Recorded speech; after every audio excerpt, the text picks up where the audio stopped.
and welcome to my YouTube channel. Let's learn. Yes, let's continue this process of lifelong learning. Yes, this is Professor Shweta और आज हम बात करेंगे जैसे कि आपने थंबनेल में देखा होगा All you need to know about the new education policy 2020. Yes. बहुत सारे न्यूज़ चैनल्स पे, बहुत सारे न्यूज़पेपर में और बहुत जगह पे इसके बारे में डिस्कशन शुरू हो गया है क्योंकि ये जो पॉलिसी है 29 जुलाई 2020 को रखी गई थी एंड 34 इयर्स के बाद मतलब जो इसके पहले एजुकेशनल पॉलिसी आई थी न्यू एजुकेशन पॉलिसी NEP 1986 उसके बाद में जो हमारी यूनियन गवर्नमेंट है उन्होंने 34 इयर्स के बाद में ये नई एजुकेशन पॉलिसी हमारे यहाँ पर रखी है। तो चलिए जैसे विदाउट मच कॉम्प्लेक्सिटी हम इसको समझते हैं, without using much technical language मैं आपको समझाऊंगी इसके कुछ हाइलाइट्स और इसमें जो भी चीज़ें दी गई है थोड़ी सी सिंप्लीफाइड करने की कोशिश करूंगी और एग्जाम्पल देके आपको समझाने की कोशिश करूंगी। तो हम इस वीडियो लेक्चर्स को या फिर वीडियो सीरीज को हम 3 पार्ट में डिवाइड करेंगे। जो पहला पार्ट रहेगा वो हायर एजुकेशन का रहेगा, जो दूसरा पार्ट रहेगा वो स्कूल एजुकेशन रहेगा और जो तीसरा पार्ट रहेगा इसमें हम पॉलिसी को रिव्यू करेंगे, उसका एनालिसिस करेंगे। तो आइए चलते हैं, आज शुरुआत करते हैं कि हायर एजुकेशन के लिए न्यू एजुकेशन पॉलिसी 2020 में आखिर क्या दिया गया है। दोस्तों, अगर हायर एजुकेशन की बात करें और इंडिया में हायर एजुकेशन कब स्टार्ट होता है तो आफ्टर 12th। ठीक है, आफ्टर 12th आप किसी भी कोर्स के लिए जाते हो, आप आर्ट्स में जाते हो, कॉमर्स में, आप साइंस में BSc करते हो, BCom करते हो, इंजीनियरिंग करते हो, मेडिकल करते हो, लॉ करते हो। लेकिन अभी ने क्या किया है, कुछ जो इसमें हाइलाइट्स है, कुछ पॉइंट्स है हायर एजुकेशन के लिए जो वहां पे एग्जीक्यूटिव ने रखे थे उन्होंने, मैं आपको बताऊंगी। इसमें से पहला पॉइंट है multiple entry and exit points. अभी ये multiple entry and exit points क्या है? देखिए, इंजीनियर की डिग्री है, इंजीनियरिंग की 4 साल की रहती है। इफ सपोज कोई पर्सन 4 साल की डिग्री कंप्लीट नहीं करता है, एग्जाम नहीं देता है, 8 सेमेस्टर कंप्लीट नहीं करता है, तो उसकी डिग्री इनकम्प्लीट मानी जाती है, उसको ड्रॉप आउट कहा जाता है। कुछ स्टूडेंट अगर 1 साल की डिग्री कंप्लीट करके छोड़ देते हैं कुछ कारण के लिए, 2 साल की डिग्री कंप्लीट करके छोड़ देते हैं, तो उनके उस एजुकेशन का या फिर उन्होंने जो भी 1-2 साल में पढ़ा है उसका कोई काउंट पहले नहीं होता था। ये चीज चेंज करने के लिए multiple entry and exit point दिए गए हैं। इसका मतलब अगर कुछ प्रॉब्लम के लिए आपने इंजीनियरिंग की डिग्री 1 साल पढ़ाई करके छोड़ दी तो आपको सर्टिफिकेट मिलेगा। अगर आपने 2 साल इंजीनियरिंग की पढ़ाई की है और आपको कुछ कारण के लिए छोड़ना पड़ा तो आपको डिप्लोमा का सर्टिफिकेट मिलेगा। और अगर आप डिग्री 4 इयर्स की कंप्लीट करते हो तो आपको डिग्री सर्टिफिकेट मिलेगा। एंड मोर एवर, अगर आपने आज 1 साल कंप्लीट किया है लेकिन कुछ टाइम बाद आप वापस लौटना चाहते हो इंजीनियरिंग में, तो आपका स्कोर मतलब आपने पहले जो पढ़ाई की हुई है वो सारी स्कोर क्रेडिट स्कोर होता है। क्रेडिट स्कोर मतलब आपने पढ़ाई के लिए कितने घंटे आपने कॉलेज अटेंड किया है, कितनी देर आपने पढ़ाई की है, इन शॉर्ट आपने जो भी टाइम यूटिलाइज किया है वो कोर्स के लिए उसको क्रेडिट स्कोर बोलते हैं। तो ये क्रेडिट स्कोर सारे स्टूडेंट्स का स्टोर होगा, डिजिटली स्टोर होगा। इसका मतलब 2 साल के बाद भी अगर मैं डिग्री की तरफ लौटना चाहता हूँ तो मेरा 1 साल जो पहले मैंने कंप्लीट किया था वो स्कोर भी काउंट होगा। Yes, and this is very important कि यहाँ पे ड्रॉप आउट की जो कॉन्सेप्ट है वो रूल आउट हो जाएगी। And very important, engineering drop out बोलते हैं, लॉ ड्रॉप आउट बोलते हैं, ये सारी चीजें MBA ड्रॉप आउट बोलते हैं। तो ये सारी चीजें अभी बंद होंगी, विच is a very important, very very important thing. Okay, जो सेकंड चीज है वो है multi disciplinary approach. Multi disciplinary मतलब क्या? Various subjects. एक डिसिप्लिन क्या होता है कि अगर एक मेडिकल या फिर लाइफ साइंसेज का डिसिप्लिन है, इसका मतलब सिर्फ वहाँ पे साइंस से रिलेटेड सब्जेक्ट होंगे। ह्यूमैनिटीज का डिसिप्लिन है, इसका मतलब सिर्फ वहाँ पे ह्यूमैनिटीज से रिलेटेड डिसिप्लिन हो गए, जैसे कि हिस्ट्री हो गया, फिलोसॉफी हो गया।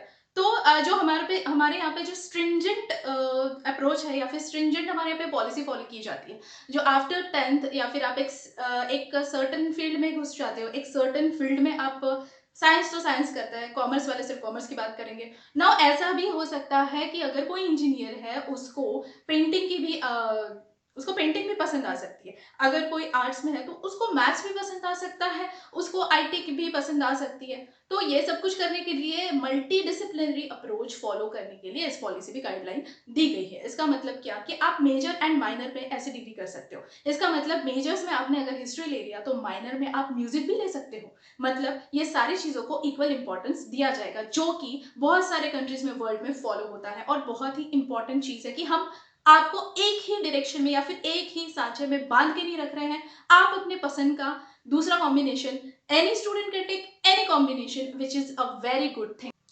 एंड जो थर्ड बात है वो है ग्रेडेड ऑटोनॉमी। तो ग्रेडेड ऑटोनॉमी क्या है? सबसे पहले ऑटोनॉमी वर्ड को हम समझ लेते हैं। ऑटोनॉमी का मतलब है आपके डिसीजंस लेने के लिए आप खुद निर्भर हो, आपको वो अधिकार दे देना कि आप अपने डिसीजंस ले सकते हो, आप अपनी पॉलिसी फॉर्मुलेट कर सकते हो। जी हाँ, ये ग्रेडेड ऑटोनॉमी इसलिए दिए गए हैं, मैं आपको एक फैक्ट बताती हूँ। नियरली 45,000 कॉलेजेस हमारे इंडिया में ऐसे है कि जिसका किसी न किसी यूनिवर्सिटी के साथ में अफिलिएशन है। नाउ इसका नुकसान क्या है कि ये क्वालिटी पे कॉम्प्रोमाइज़ होता है, मतलब यूनिवर्सिटी सिर्फ एग्जामिनेशन सेंटर्स बन के रह जाते हैं। तो ये एग्जामिनेशन सेंटर्स ना हो, इसके लिए यूनिवर्सिटीज़ से इन लोग को ऑटोनॉमी देना है। ऑटोनॉमी मतलब इंस्टीट्यूशंस को अपनी पॉलिसी, अपना एडमिनिस्ट्रेशन, अपना करिकुलम और अपनी सारी चीज़ें, even the fees structure also formulate करने की उनके हाथ में ताकत देना, ऑटोनॉमी देना। लेकिन ये ऑटोनॉमी कैसे मिलेगी? ये ऑटोनॉमी ग्रेडेड होगी। इसका मतलब नेशनल जो मिशन रहेगा, नेशनल जो एजेंसी रहेगी, वो सारी चीज़ें देखेगी कि कौन सा कॉलेज को हम कितनी ऑटोनॉमी दें। नाउ ये ग्रेडिंग होगा ए, बी, सी, डी ये बेसिस पे। ए वालों को ज़्यादा ऑटोनॉमी, बी वाले को थोड़ी कम ऑटोनॉमी, सी वाले को उससे थोड़ी कम ऑटोनॉमी।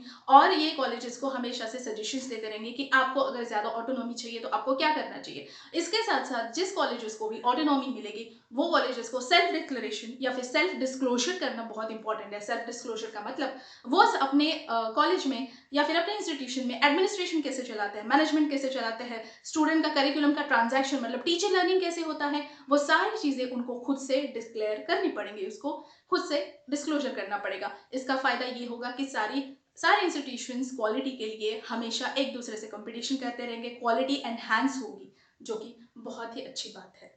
चौथी जो बात है या फिर जो चौथी क्लॉज रखा गया है उसकी तरफ, यहाँ पे क्या होगा, इसके बाद में सिंगल रेगुलेटरी अथॉरिटी रहेगी। इसका मतलब हायर एजुकेशन जैसे कि एआईसीटीई जो टेक्निकल एजुकेशन देखता है, एनसीटी है जो टीचर एजुकेशन देखता है, यूजीसी है जो बाकी के यूनिवर्सिटीज़ में कोर्सेज वगैरह चलते हैं वो सब देखते हैं। तो ये सारी चीज़ें सेंट्रलाइज की जाएंगी। इसका मतलब इसके बाद में सिर्फ एक ही रेगुलेटरी अथॉरिटी रहेगी। इसका मतलब बार बार जो इंस्पेक्शन होते हैं ना कॉलेजेस में, वो सारी चीज़ें नहीं होंगी। इसमें कॉलेजेस को, इंस्टीट्यूशंस को सेल्फ डिस्क्लोजर करना पड़ेगा। जैसे पहले बात की थी ना सेल्फ डिस्क्लोजर की, कि वैसे ही आप क्या करते हो, कैसे आप पढ़ाते हो, आपकी पॉलिसीज क्या है, पूरी ट्रांसपेरेंसी रखने की कोशिश की जाएगी। इसके बाद में बात करते हैं कि अलग अलग यूनिवर्सिटीज़ है, जैसे कि डीम्ड यूनिवर्सिटीज़ है, सेंट्रल यूनिवर्सिटीज़ है, स्टेट यूनिवर्सिटीज़ है, प्राइवेट यूनिवर्सिटीज़ रहेंगी, एंड बहुत सारे ऐसी यूनिवर्सिटीज़ है जिनका सिंगल मैकेनिज्म, वर्किंग मैकेनिज्म बनाना है। इसका मतलब सारी यूनिवर्सिटीज़ में सिर्फ same rule including fees structure also लागू होंगे, जो कि बहुत अच्छी बात है। इसके बाद में आइए बात करते हैं कि जो जीडीपी है, यानी कि ग्रॉस डोमेस्टिक प्रोडक्ट। नाउ ये ग्रॉस डोमेस्टिक प्रोडक्ट क्या है? अगर सीधी भाषा में कहा जाए तो देश का एक साल का जो इनकम रहता है उसको जीडीपी बोलते हैं। नाउ ये इनकम में से जितना ज़्यादा परसेंटेज एजुकेशन पे खर्च होता है, उतना ही ज़्यादा वो देश को प्रगत माना जाता है, उतना ही ज़्यादा वो देश में प्रगति होती है। नाउ अगर पहले के एस्टिमेट देखें, हमारे इंडिया में जीडीपी में से 4.43% हम स्पेंड करते थे, मतलब टोटल इनकम में से। नाउ हम क्या सोचते हैं कि इसके आगे या फिर इसके बाद में हम टोटल 6% सेंड करेंगे। आप बोलोगे 4.43% एंड 6% ज़्यादा कुछ डिफरेंस नहीं है। बिल्कुल बहुत ज़्यादा डिफरेंस है, क्योंकि पूरी कंट्री की एक साल की इनकम की बात हो रही है, जो कि बहुत इंपॉर्टेंट है। इसके बाद में आइए चलते हैं कि नेक्स्ट जो इनके तरफ से रिकमेंडेशन है वो है national research foundation. Now national research foundation क्या है? रिसर्च की अगर बात की जाए तो हमारे इंडिया में हम ऐसा पाया जाता है कि रिसर्च में बहुत कम बच्चे जाते हैं, फिर रिसर्च में बहुत कम R&D जो डिपार्टमेंट रहता है किसी भी चीज़ में, बहुत कम वहाँ पे एनरोलमेंट का रेशो है। तो ये रेशो बढ़ाना है। बाकी सारी जो कंट्रीज है, फॉर एग्जाम्पल यूएसए में नेशनल साइंस इंस्टीट्यूशन है, या फिर तो नेशनल रिसर्च फाउंडेशन हमें बनाना है। नेशनल साइंस फाउंडेशन जो यूएसए में उसके बेसिस पे मतलब साइंस प्रोजेक्ट की फंडिंग होती है, वहाँ पे बहुत सारी चीज़ों को बढ़ावा दिया जाता है।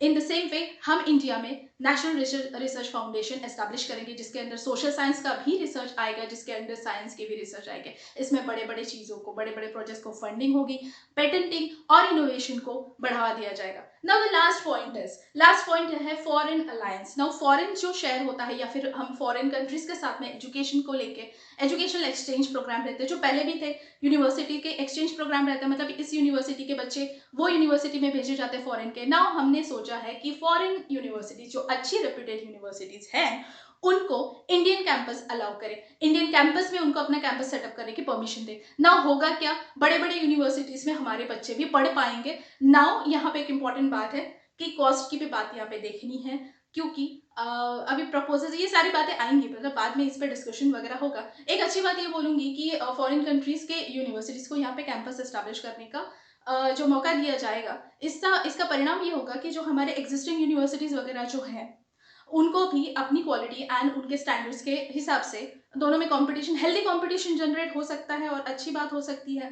तो ये सारी चीज़ें थी हमारी हायर एजुकेशन की। बहुत इंपॉर्टेंट एक बात है कि इंक्लूजन को बहुत महत्वपूर्ण स्थान दिया गया है। इंक्लूजन मतलब ऐसे बच्चे या फिर ऐसे दल, ऐसे तख्त जिनका जो मेन स्ट्रीम से बहुत दूर है। इसमें महिलाएं आई, इसमें विकलांग या फिर दिव्यांगजन आए, इसमें इकोनॉमिकली बैकवर्ड लोग आए। तो इन सारी चीज़ों का, इन सारे दलों का इंक्लूजन करने की कोशिश इसमें की गई है। तो हायर एजुकेशन के बारे में इतना ये सब कुछ आज मैंने आपको संक्षेप में बताने की कोशिश की है। आई होप आपको अंडरस्टैंड हुआ रहेगा, आपको समझ में आया रहेगा। Please subscribe to my channel, like, share and comment में जरूर बताएं कि आपको कैसा लगा। Thank you.